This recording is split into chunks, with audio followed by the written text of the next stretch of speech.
Hello and welcome to P Guru's channel. This is DGI-371 Daily Global Insights, and I'm joined by my co-host Sridhar Tityalaji as we look at some very critical developments across the world. Here is our co-host Sridhar Tityalaji. Sridharji, namaskar and welcome to P Guru's channel.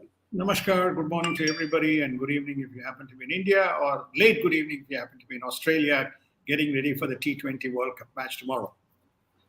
Sir, today we'll first look at the markets because there is a fair amount of uncertainty that has crept in. Recession words are becoming louder now, and there is a midterm elections, and everything seems to be, tuned to give their own side the maximum effect for the midterms. Let's first take a look at markets. Sridharji, I'm hearing now that the demand for crude is collapsing, and therefore the crude prices are falling. But is the market now saying we are already in recession, if not just about to enter into recession? I think that we are right across the world. The inflation numbers are rising at an alarming rate. 7.3% in Australia, 5.3 to 5.3% in Singapore. Most of the European nations are now about 10%, almost on the 10%, with some predicting it to rise up to 14 to 14.5%. These are inflation numbers unheard of. Having said that, some of the banks are reporting positive earnings, but generally the prices are shooting up across all aspects and all segments, from energy to the food prices. So obviously this means the rising rates puts pressure on the wallet, and now the voices of recession are going louder and louder. This is one of the reasons why, as you rightly pointed out, that there is the futures, December futures price for West Texas crude is now $84. The Brent is also dipping to $93. So there's no longer this price target of 100 to 120 that people were aspiring, because the demand is collapsing. Chinese GDP has also reported lower numbers. There's one more alarming news that's coming from Japan, which is the world's third largest economy, is that yen could go to 170. Okay, it went past 150 again. The Bank of Japan intervened, and Yellen made a polite statement, which is to say, we're not going to ask, or we're not going to tell what Japan needs to do, but what it needs to do, it will do. So all these are indications. The US dollar, unfortunately, is rising, which is putting pressure on exports of many of these countries, and that only means that there is contraction of GDP and moving towards a recession situation, as we predicted, and which people didn't accept, but we are looking at that situation, Sriji. Yes, viewers, please like this video because there is some really stunning stuff coming ahead of in the next few minutes, and I would like everybody to understand the implications of some of these moves.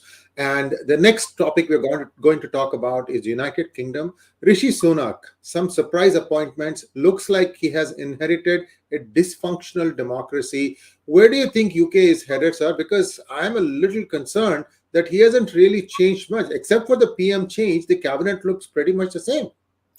Well, I think I wish Rishi well. And why I wish Rishi well? Well, look, he at least went through the tough phase of COVID, managed under Boris Johnson. The furloughs were very well managed. The COVID programs were very well implemented, notwithstanding the fact all kinds of allegations and accusations that he is not close to the roots and doesn't understand people's problems, etc. So my view is that it probably is, rather than, again, upset the apple cart. First you had Boris Johnson cabinet, then you had the Liz Truss cabinet. Now you come in and change. So he says, no, let me preserve the status quo. Let me put some trust, because there's been some changes. Jeremy Hunt retains his treasury, and the Home Secretary, much criticized Home Secretary, retains her role. He's kept the defense and foreign affairs roles as well in the same with the same people. So what he's saying is, let's work together. So now let me provide the leadership from an economic and from a strategic point of view.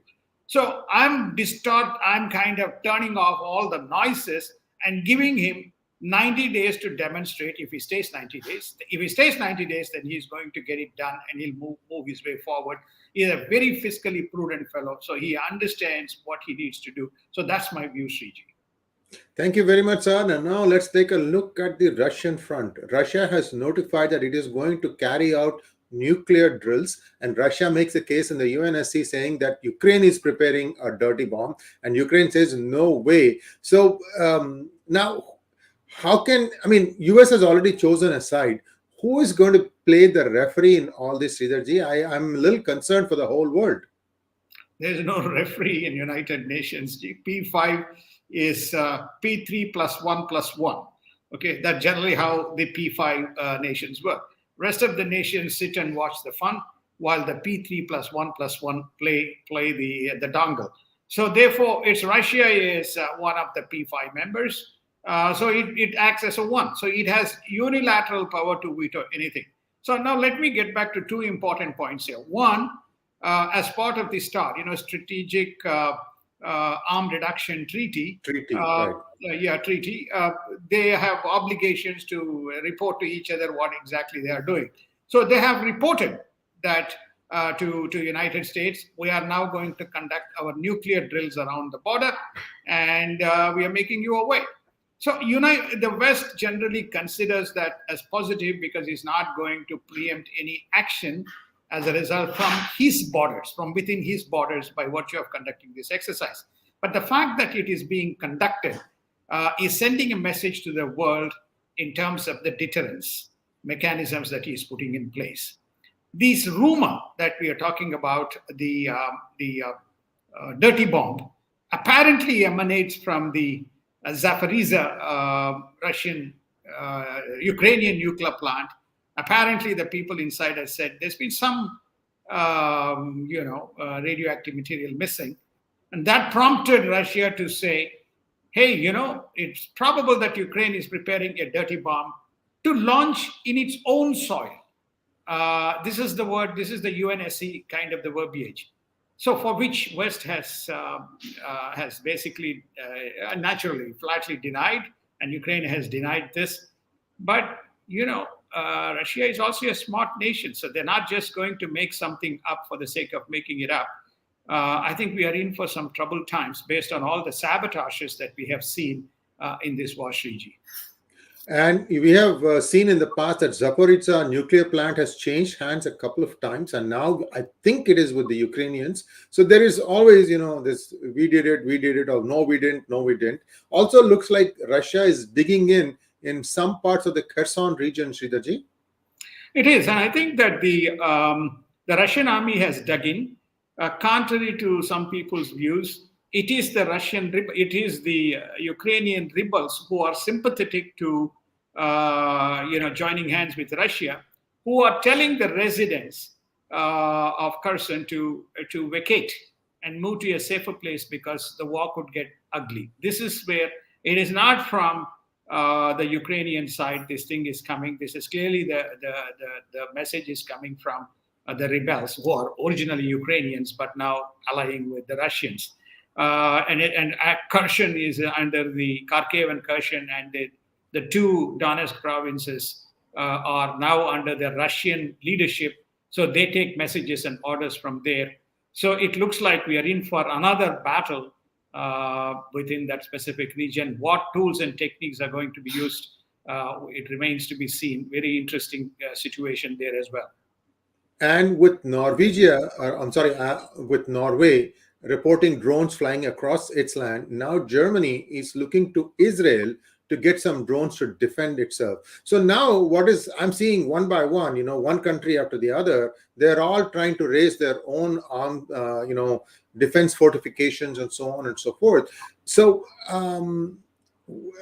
again, we are going to have some more developments from the US that will give you a better idea of what's going on there. Sridharji, Israel now is beginning to play a very active part. Israel is the most sophisticated technology is with Israel. Okay, probably three countries: Israel, France, and United States. So naturally, Israel on nuclear deterrence, missile shields, drone technology, drone deterrence mechanisms, drone shields, etc., all emanate from Israel. So what does Germany do? Reach out to Israel and say, okay, we now need infrastructure to support all our energy facilities. Remember, Germany is an industrialized nation. It requires huge amount of energy to power its industrial machinery. No different to some of the Scandinavian nations and probably some of the French and so on. So it's an industrialized nation and requires, and they saw what Russia did to Ukraine. So there is a fear that is creeping in whether this could escalate rapidly and not to be caught flat-footed, in the last minute. Sir, quickly, Sweden and Finland are still being denied entry into NATO by two nations. We know one of them is Turkey. They put very stiff terms, but I thought the Scandinavian countries agreed to that. So, which is the other country, sir, and what is the problem now? Hungary has not got it done through its parliament. Each of these countries, each of the NATO countries have to formally get approval, ratify it in the parliament. Hungary says it will get it done, and it's a process, but I don't know why they're delaying. Why they're delaying, at least from a political point of view, Hungary is to the right. Italy is now moving to the right. Sweden is moving to the right. So more of them are, shedding their center or left image. So Hungary is saying, I don't agree with some of these policies that the EU is trying to do as far as the Russian situation is concerned.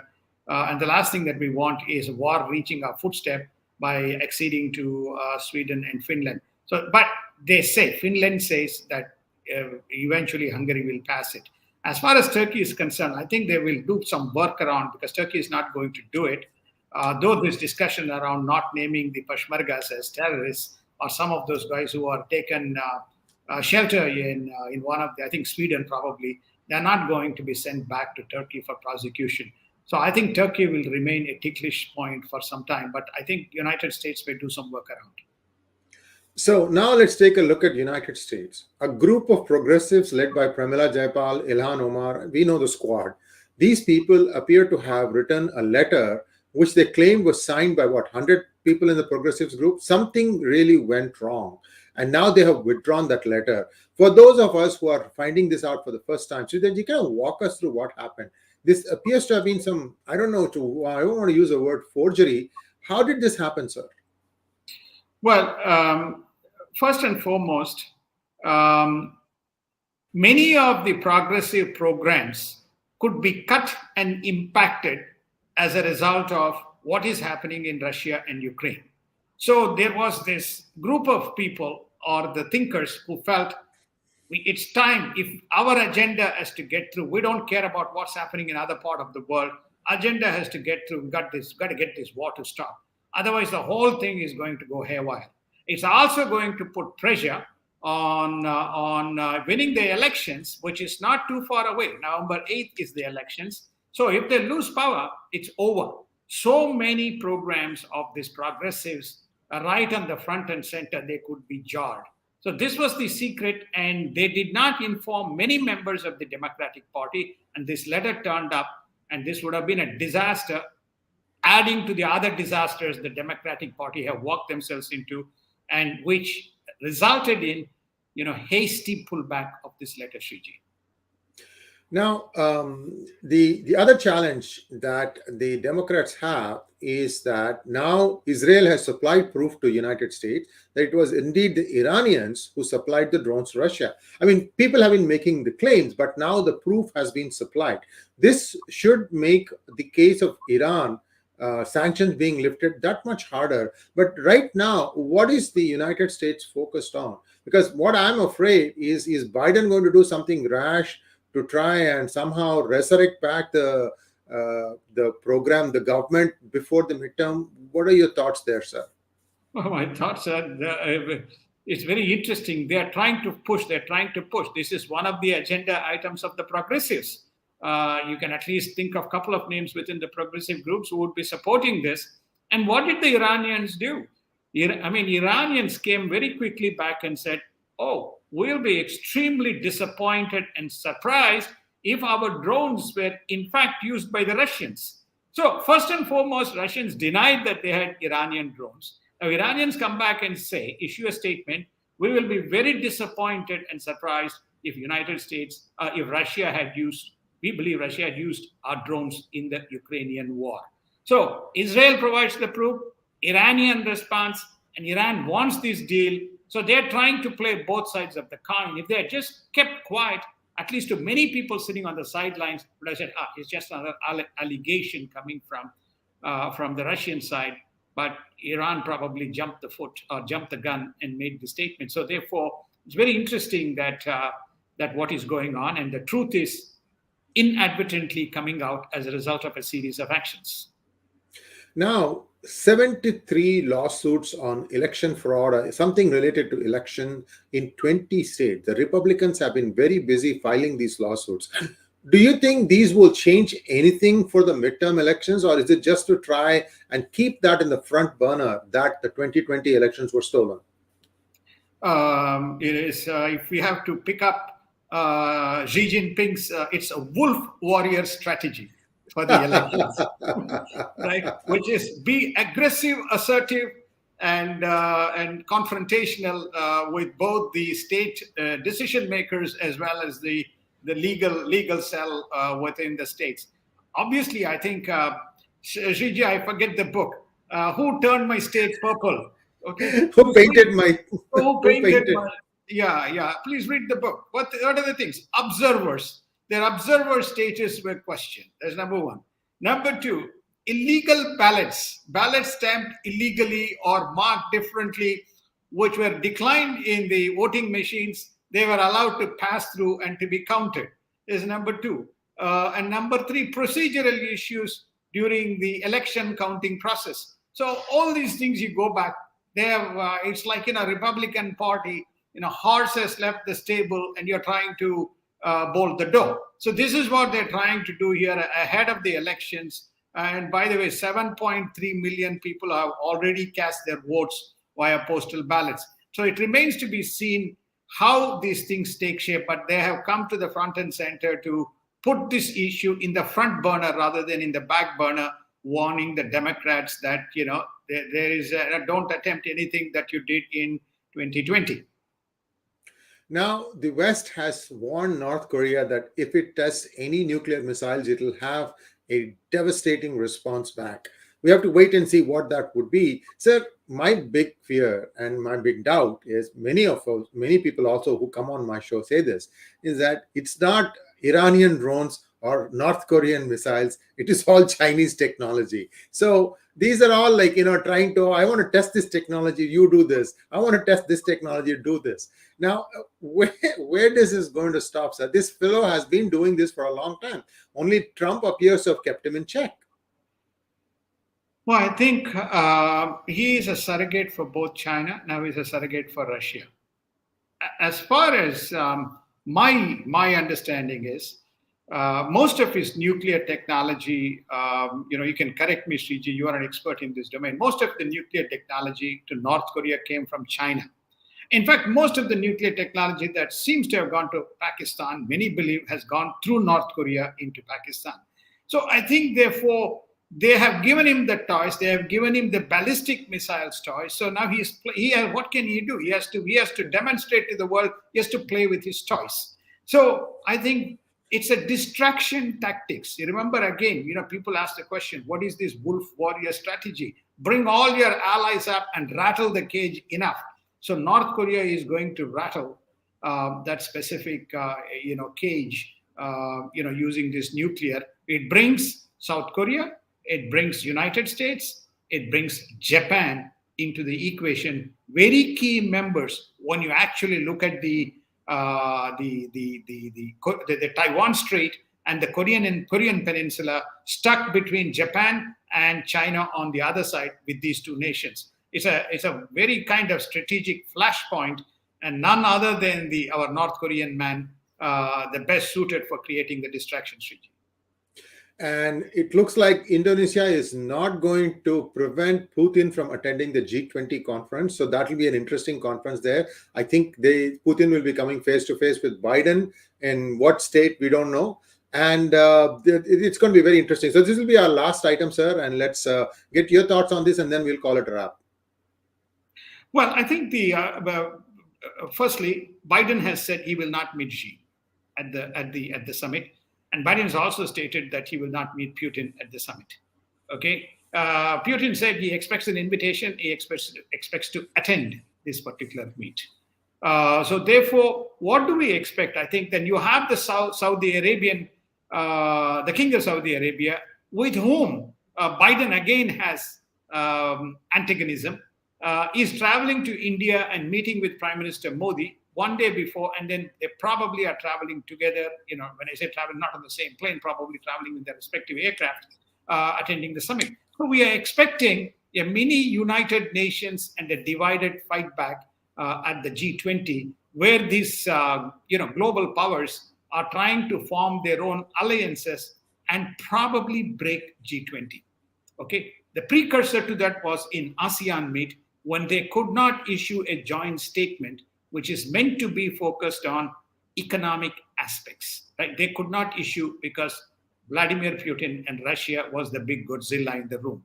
So we may see, in my view, that some attempted misalignment or breakage in the G20 and saying, okay, you're not talking to us, you're not doing this, we are forming something else. That's what I believe is likely to happen, Sriji. And that brings us to a close of today's DGI episode. Viewers, tomorrow we'll be back, but more importantly, on Saturday, Sridharji and I are going to talk about the new team of 7 of Xi Jinping.